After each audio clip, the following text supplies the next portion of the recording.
சொல்றத கேளு, இந்த விளையாட்டு எல்லாம் வேண்டாம்.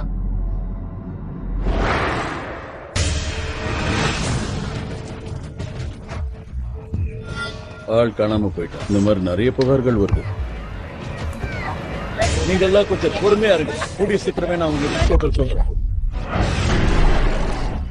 அங்க இருக்கிற எல்லாரையும் கொஞ்சம் வெளியில் வர சொல்லுங்க. இந்த புலியால ஏற்பட்ட சேதத்துக்கு பொதுமக்களுக்கு அவர் நஷ்டஈடு கொடுக்க போறதில்லை. நல்ல விஷயம். ஓகே பாய்ஸ், அதை எடுத்து வாங்க. உங்க வீரர்கள் தோத்துடுவாங்க. அவங்க வேலையை முதல்ல முடிக்கட்டும், அப்புறம் ஏன் வேட்டையை ஆரம்பிக்கிறேன். அதுங்க இருக்கிற இடத்துக்கு நடந்து போய் கொல்ல முடியாது. நம்மளோட வேகமானது அதை விட புத்திசாலித்தனமானது.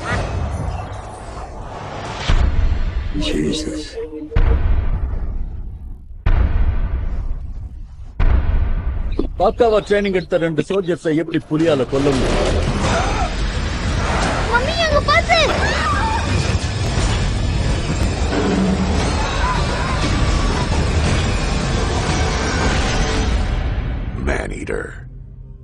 சொல்றீங்க இந்த 3 மரணத்துக்கும் அந்த புலிக்கு என்ன சம்பந்தம்? அங்க இருக்கிற ரத்த அடையாளங்கள் வச்சு பார்க்கும்போது அது நிச்சயம் ஒரு டைகரா தான் இருக்கு.